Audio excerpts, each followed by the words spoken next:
he makes the deal with Smith. Without jail time? And without jail, he says, look, I'm going away. I'm moving to Saudi Arabia. I just want him to go away and stop ruining my country. There are certain prosecutors that would offer him a plea agreement without time if he would agree to never run for public office again anywhere.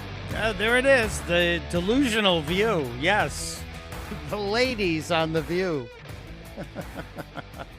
They don't understand reality, do they? They have no concept of the truth outside of their little chauffeured limousine, multi-million-dollar jobs bubble. That was yesterday before the arraignment of Donald John Trump. Wow. We just want him to leave the country. Aren't you the people who are always threatening to leave and then you never did because you're full of Bravo Sierra? That's pretty much the truth. Wow. They just want him to leave. It's Mike Opelka in for Chris Plant. One more day on the Chris Plant Show. I really laugh at them. I honestly do. I watch because it's like watching for people to say dumb things. We used to watch Al Sharpton's show on MSNBC. He had a live program on MSNBC years ago. And each and every day he would say really dumb stuff and destroy words and names because he can't read the teleprompter. And he's just really a grifter. And he did that so much. Sharpton did that so much that there are actually compilation reels called Al Sharpton versus the teleprompter. One of those flubs inspired one of Chris's best items in the Chris Plant store, one of the greatest pieces of merchandise among many great pieces of merchandise in the Chris Plant store. Resist we much. That's a Sharptonism. I might have to play, since it's Friday, we might have to play a Al Sharpton versus the teleprompter classic. But so we don't have Sharpton doing a live show anymore. MSNBC decided to protect us from him, and they limited him to like a weekend show now. Politics Nation, Al Sharpton show, and it's never live, so they can fix all his mistakes. So now I just flip over to the View, which I have to time shift when I'm sitting in for Chris, and I watch and just have popcorn and laugh at the stupidity. This was the ironically named Joy Behar with the ironically named Sonny Hostin. You see how that works? Both of them are kind of the opposite of their names. Joy is not, and Sonny is not. And they're both out to get Donald Trump, no matter what happens. But they're also oblivious to the situation in the country because they live in a bubble. A bubble where their job is protected by armed guards. When you go to the studios, the View studios on the west side of Midtown Manhattan, it's right in the 70s there, just off Central Park West. That's where the ABC studios are for the View. When you go there are armed guards protecting everybody that works there. And Whoopi and the ironically named Joy and the ironically named Sonny and the fake conservative Alyssa Farrar, they all get chauffeured to their work every single day. And they only work like 39 weeks a year, so they're not like you and I who have to work 52, sometimes 62 weeks a year to make ends meet. So they're disconnected from reality. And the audience is cued when to applause. I have attended a couple of View tapings. And the audience is cued to applaud. It's like SNL. There are applause signs and applause lights.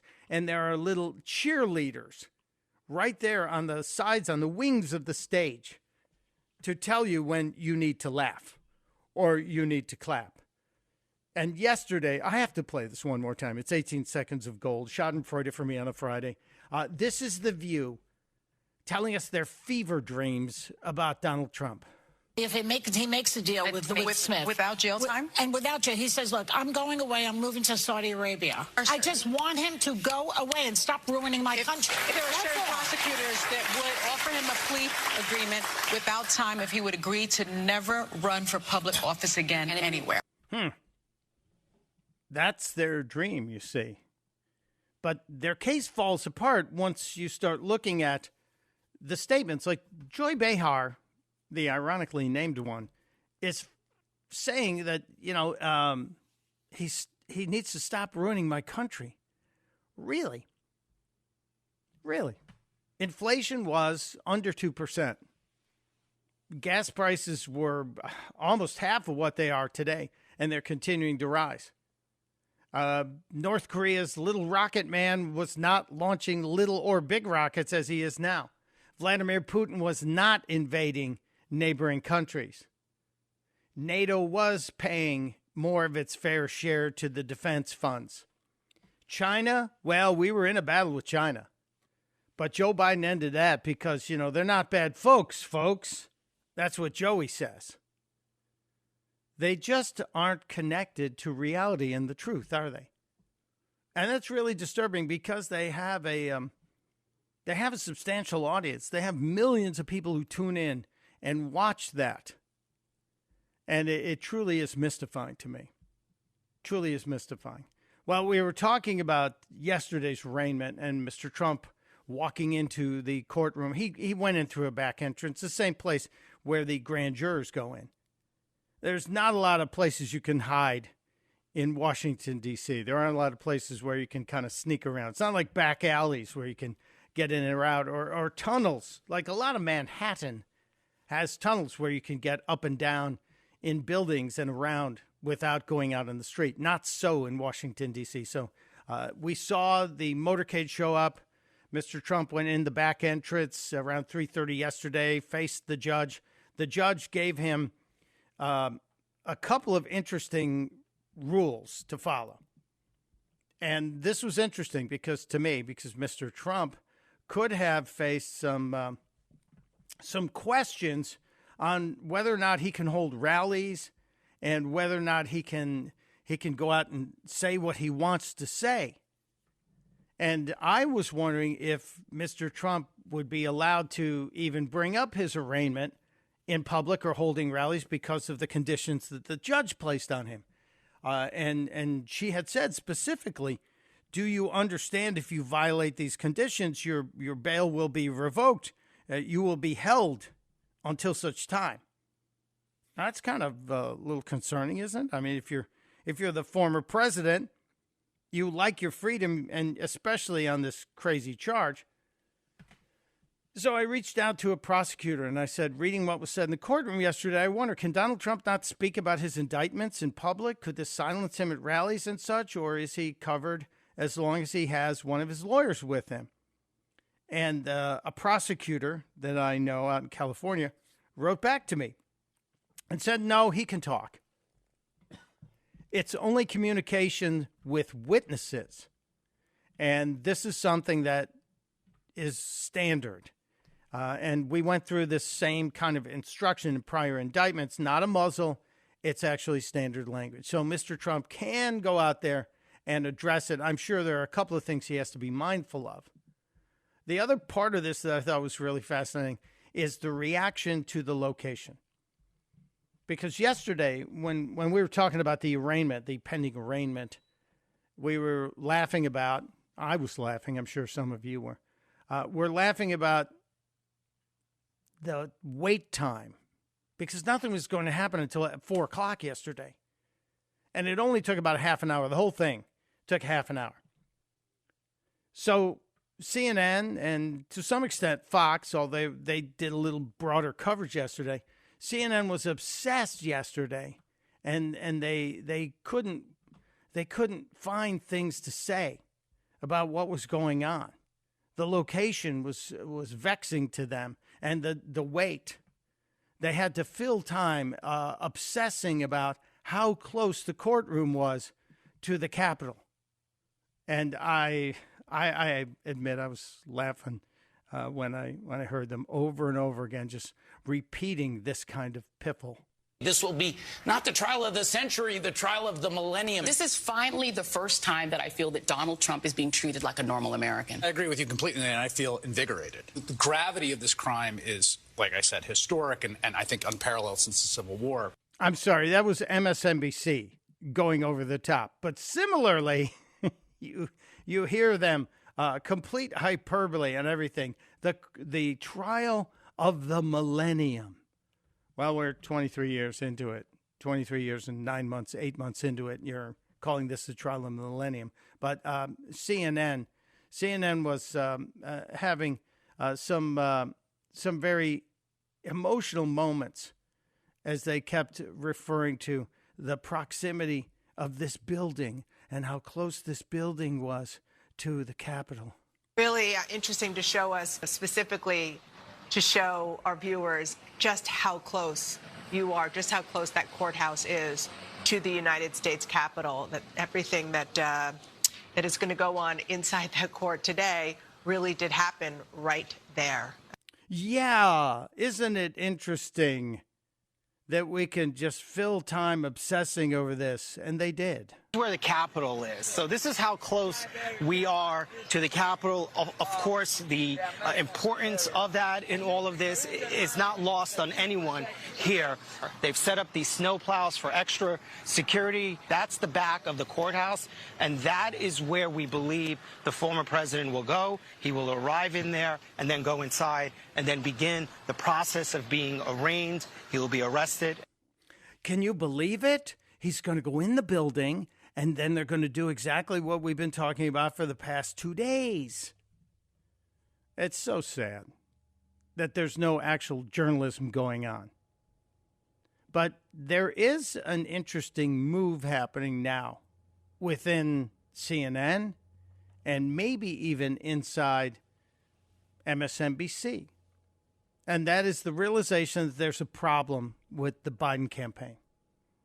We played for you last hour some of the clips from the latest polling data that shows Biden's in a real low spot. Other than Jimmy Carter, no other president this low. And where he is particularly vulnerable is in the area of the economy, where the majority of the people feel that Republicans, especially Republicans in the House, could do a better job handling the economy than the Democrats. And so you add into that the statements about the age of the president and the obvious physical and possibly cognitive issues that Joe Biden has exhibited over and over and over again. Sounds like they're starting to creep towards the exits here. We don't know how solid a candidate Joe Biden is. We know he's not a solid candidate. Exactly. He is struggling. I mean, within his own party. It is hard to watch, right? Why is Joe Biden running for re-election? I mean, this is crazy. That was on CNN. Think about that. That was on CNN. Jeff Zucker would have fired those people during the commercial break. But that was on CNN yesterday. Very interesting. The other side of the coin here is, and we'll get to this because this morning I got up very early and listened to Morning Joke. And Joe Scarborough was losing his mind this morning. We're going to have to dive into this.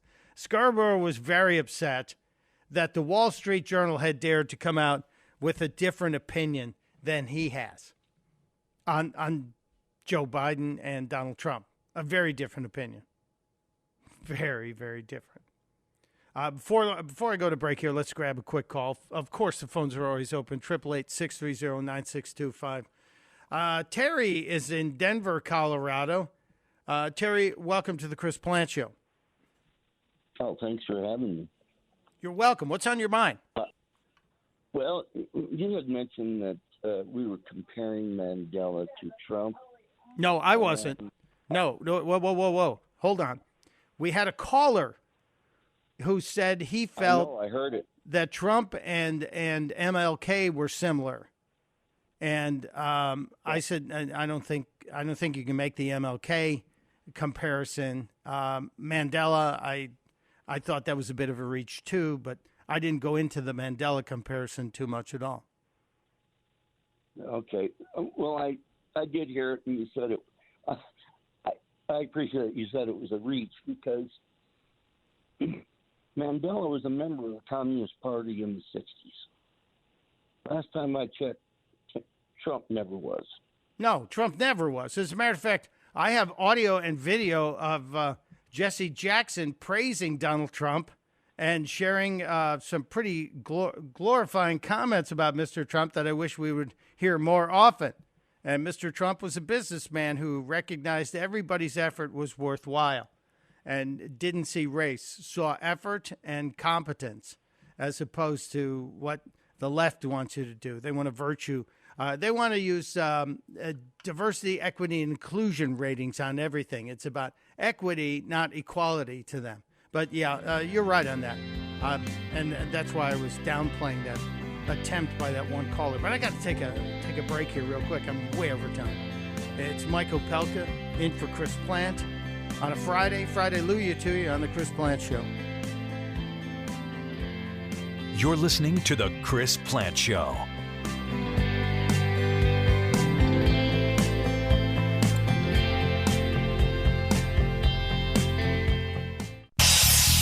Hey, Chris here with some exciting news. Now you can listen to me live on the WMAL app. Doesn't matter if you're in your car, in the office, on the go. The WMAL app delivers crystal clear around-the-clock news coverage anywhere with cell service or Wi-Fi. So don't miss a second of your favorite shows. Download the WMAL app today on the Apple App Store or at Google Play Store.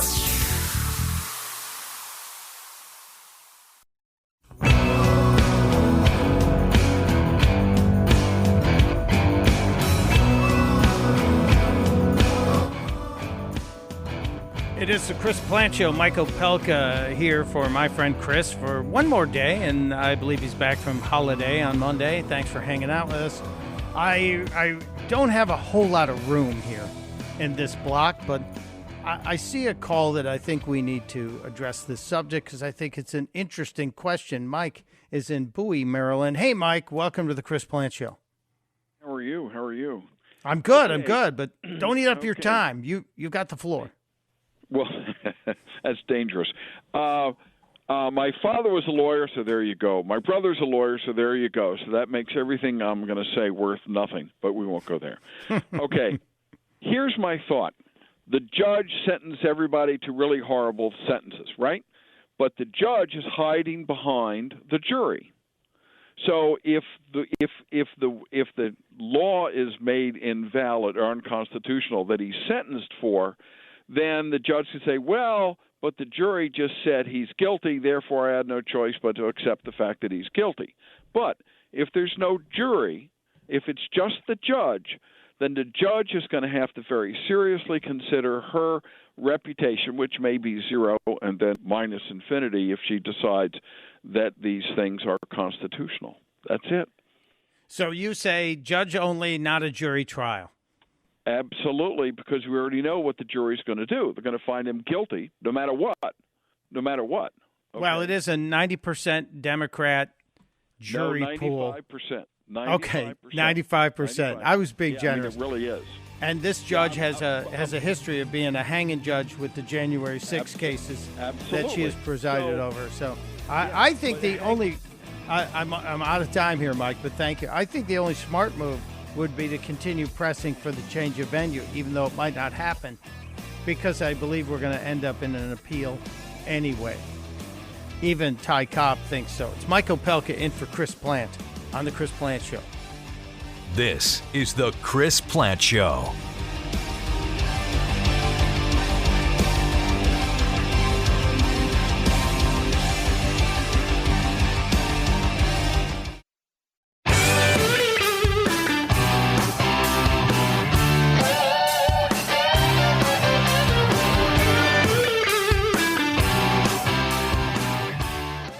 Welcome back to the Chris Plant Show on this Friday, the 4th of August. If my sister Sue is listening in Chicago, happy birthday, Sue. I didn't send you a card. I'll send you an e-card later because I'm cheap. But no, seriously, it is her birthday. She shares the birthday with Barack Obama, and I don't think she's ever gotten over it. I'm not sure.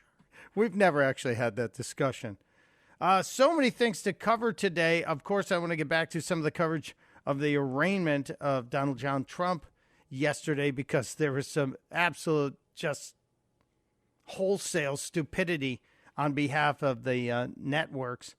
But Jeff and I were talking briefly during the break about dangerous toys from our childhood, because we lived in a different time. And obviously the number one dangerous toy from my childhood was lawn darts, which who would have ever thought we'd be allowed to be throwing large projectiles across the lawn with metal tips on the end of them, trying to hit an arrow, and kids running everywhere. No, there probably weren't too many injuries from lawn darts. I bet it's illegal to sell them now, lawn darts. And then we had injection plastic molding machines that you could make your own creepy, crawly toys, etc. They were giving kids the opportunity to be creative and get outside and play. But there was an element of danger involved. If someone came to market with a lawn dart game today, it would have to be Nerf darts, I think, or Velcro. You'd have to throw Velcro would have to be added to it.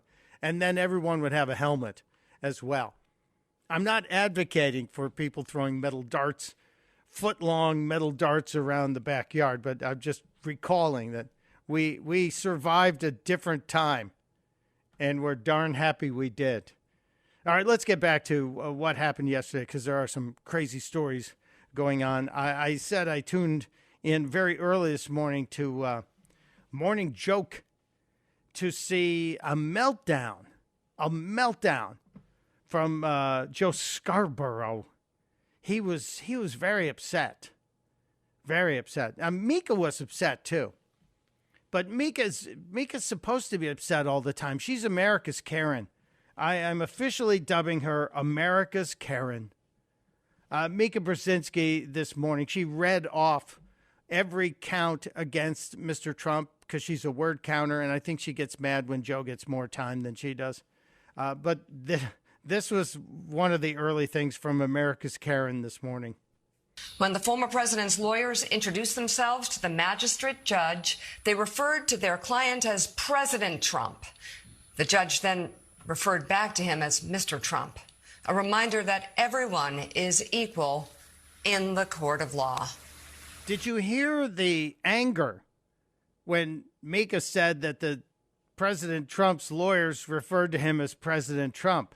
And then she talked about how the judge referred to him. Just listen for that part where she says President Trump. Like, how dare you? When the former president's lawyers introduced themselves to the magistrate judge, they referred to their client as President Trump. The judge then referred back to him as Mr. Trump, a reminder that everyone is equal in the court of law. Oh, isn't that nice that America's Karen figured that out? Yeah, I think this is interesting. If you're going to apply that, Mika, if you're going to apply that rule that a former president must be called Mr. Trump, then you better start doing it when you talk to Mr. Clinton or Mr. Obama or Mr. Bush or Mr. whomever. It's just the duplicitous nature of these folks. So, Mika, you have to change the way you're thinking. How dare you? I'm sorry. I wonder if Greta is Mika's spirit animal or something. Maybe. Or maybe the other way around. We're not allowed to say spirit animal anymore, are we? Because that's cultural appropriation from the Native Americans. Sorry. Not really. And I mentioned Joe Scarborough had a bit of a meltdown. Scarborough got into it today. He was all upset because the Wall Street Journal had written an op-ed supporting Donald Trump and kind of going after what was happening in that courtroom and blaming Democrats. This was fun, and it took some time to unfold. Why? Because they don't want to read it. In the Wall Street Journal editorial page today, shameful. It makes me sad. It's the editorial page I've been reading all my life. They go full, and you never go full Trump if you're on the Wall Street editorial page. They went full Trump today. You never go full Trump. They blame it on the Democrats, and they announce, Willie, you're not going to believe this. They say Joe Biden's old. Well, he is old. Are you just getting this memo? Scarborough really couldn't stop. He kept trying to put a pin on it, but he couldn't help himself. He was obsessed. Going to the best schools in America, getting one of the best. editorial jobs in America? He's talking about the editorial board at the Wall Street Journal. You know, they went to the best schools. They got one of the best jobs. How dare they throw this away? Reading this and knowing better and trying to blame Donald Trump's attempted coup attempt? Donald Trump's attempted attempt? What? He's spinning himself into a hole. He's like a little dervish. On Democrats that want to use this in election? On the Biden crime family? On Joe Biden being old? Come on, man. Oh, so there he pulled out the Biden, come on, man. But, you know, the Wall Street Journal is right. You're pointing to the Biden crime family. You're pointing to Democrats who will invariably use each one of these indictments, how many ever it ends up being at the end of the day. It might be 4, it might be 5. To campaign. They will fundraise off it just as Donald Trump is fundraising off the indictments. That's the way that works. Are you just waking up to this? Did you just get the memo on how this works? You actually ran for office. You actually got elected. I guess he's just not paying attention, or maybe his memory's failing like Joe's. He did not stop. This was a dog with a bone. I know, because I know you, because I've been reading your work my whole life. Now it sounds like he's a parent who is upset that their child dare to have a different thought. This is Joe Scarborough, whose heart is broken because the Wall Street Journal, who he claims he's been reading his whole life, has a different opinion. And again, we're the people who believe that different opinions make for a gorgeous mosaic of a country. Unless, of course, you're a fascist or a Democrat, a leftist, which you demand fealty. You demand everybody line up. This was so much fun to watch. Because I served with some of you in Congress through difficult times. Oh, how dare somebody serve in Congress and have a different opinion later in life. It's stunning, isn't it, how they reveal their true agenda. You're better than this. There it is. See, there it is. When you're out of an argument, when you no longer have a credible argument with facts that you can bring forward, you go in for the personal final statement. You're better than this. I thought you of all people, that you would be better than this. You're better than this. He wasn't done. Don't listen to me. Wait a minute. Now I can finally agree with Joe Scarborough. I can finally agree with Joe. I'm all in for this. Repeat that again, sir. Don't listen to me. Okay. Don't listen to the Washington Post or the New York Times. Yes. Or MSNBC or CNN. Finally something of sense out of Morning Joe. This happened today. This is August 4th, the day that Morning Joe finally gave us advice that makes sense. Don't listen to me. Yes. Don't listen Amen. To the Washington Post or the New York Times or MSNBC or CNN. I don't have a problem with that. I don't have a problem with that. Right. Poor Joe Scarborough. He really is trapped, isn't he? There must be. He's trapped. He's been bamboozled by a trick pelvis or something. I don't know what. Certainly not facts and logic. But there it is. That was his mini meltdown this morning, and it happened in the early part of the first hour of their show, which I think they repeat it because they don't really do a full show. They kind of rerun a whole bunch of it because they're lazy, maybe. Just throwing that out there. That was astounding to watch. America's Karen, and then we had Joe Scarborough in a mini meltdown right in front of us. So much fun. It is Mike Opelka. That's my name. This is the Chris Plant Show. The phone number is 888-630-9625. Joe is in Round Top, New York. Joe, Round Top, New York. I know Round Top, Texas. Are you sister cities? We're about 35 miles south of Albany, in the heart of the Catskills, the Northern Crescent. It's real nice here. A very small town, actually a hamlet. Anyway, I've been thinking about the Dreyfus affair as compared with what's happening with Donald Trump. The Dreyfus affair lingered on from 1894 to 1906, at the end of which, you had Emile Zola, who championed Dreyfus and wound up in prison for it. And you had Clemenceau, who wound up becoming the premier of France. He was a journalist at that point in time, an advocate general. What I see is that this entire thing affected the psyche of France and once again galvanized the Jacobins in the Third Republic of France. Now, if you compare this historically, they were recovering from the loss of the Alsace-Lorraine in the Franco-Prussian War, that demoralized the military.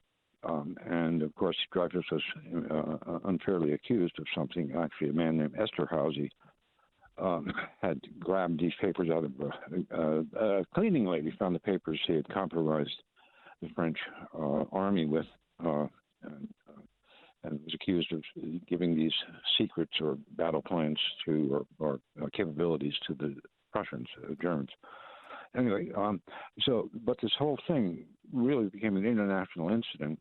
Dreyfus was convicted twice and eventually pardoned by the president of France at the time, around 1900. And in 1905, the result was that there was a formal separation of church and state. Now, there's some contradictions here because the secularists now, I would say, would be opposed to Trump, whereas the secularists were championed Dreyfus and accused the monarchy, which was Catholic, of anti-Semitism. So there are certain things that are the opposites there, but it affected the entire psyche of France and their consciousness from that point on through the 20th century.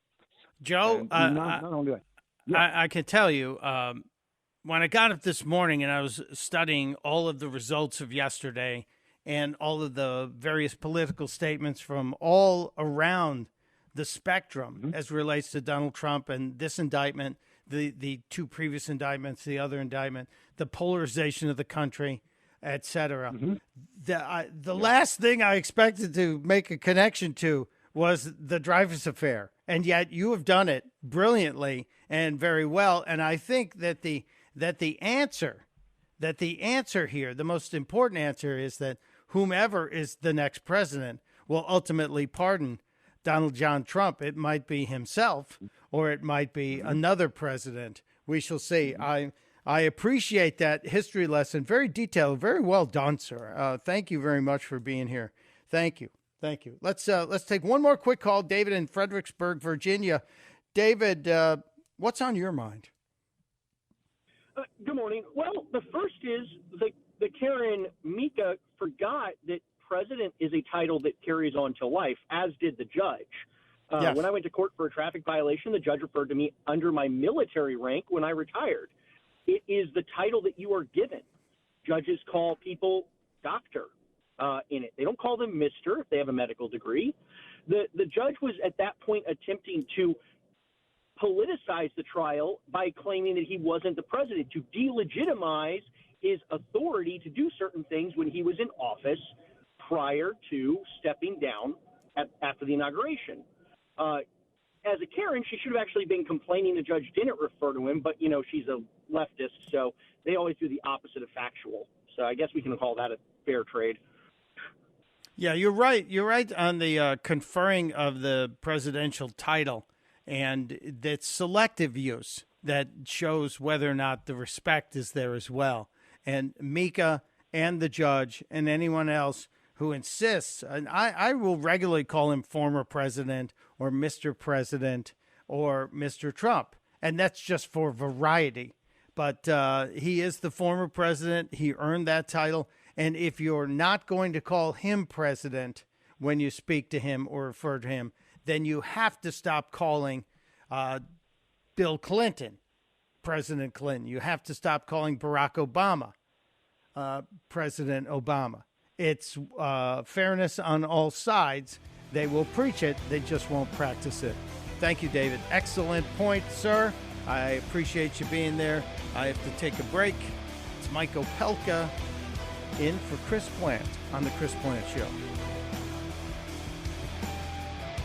There's only one Chris Plant.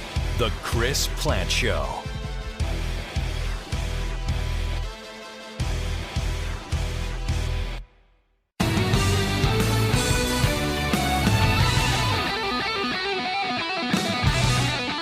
It is the Chris Plant Show. Mike Opelka in for Chris for a few more minutes this hour and one more hour. A lot going on. We talked earlier about, in the past history, some of the crazy toys that we had as kids, and I was making jokes about the lawn darts. It's an easy one to make jokes about. And Yield Right on Twitter responds, about those dangerous toys from our generation, don't forget Whammo's super elastic bubble plastic. Yeah, that one had a lot of fumes coming off of it. Don't get your face too close to it. That was a weird one. Oh, my God. I'm sure there's a list out there of all the dangerous toys that can't be made now. Mark's also calling in from Arkansas. Mark, welcome to the Chris Plant Show. You're responding to the dangerous toys brief mention. Good morning, Chris. Yes, I am. Back in the day, and I'm one of the old farts, we were smart enough not to throw the lawn darts at each other. We were also active enough that we went out and played outside, which is something you don't have with the kids nowadays, who all they can do is work their thumbs on some electronic devices. Yeah, it really is a different world. I remember being told that we had to come home when the street lights came on, or we had one neighbor that had a really loud bell. And when that bell was ringing for their family to come home to dinner, your butt better be home for dinner as well. Different times. And Saturdays, when you didn't have to go to school, that back door flew open and we were out like banshees. It's a very different world. And I don't think we had the same problem with childhood obesity at that time either, because we weren't riding the couch all day. It's a very different world indeed. Maybe we'll get back there. Maybe. We'll see. Thank you, Mark. Appreciate you being there. We have to get to a couple of crazy topics. There is good news, maybe even great news, in the topic of woke news. And I've said all week that I believe the pendulum has finally swung back and is smacking the woke people on the back of the head. This is gigantic, the ruling that came out yesterday. I'll share it with you, as well as the latest out of the political world next hour on The Chris Plant Show.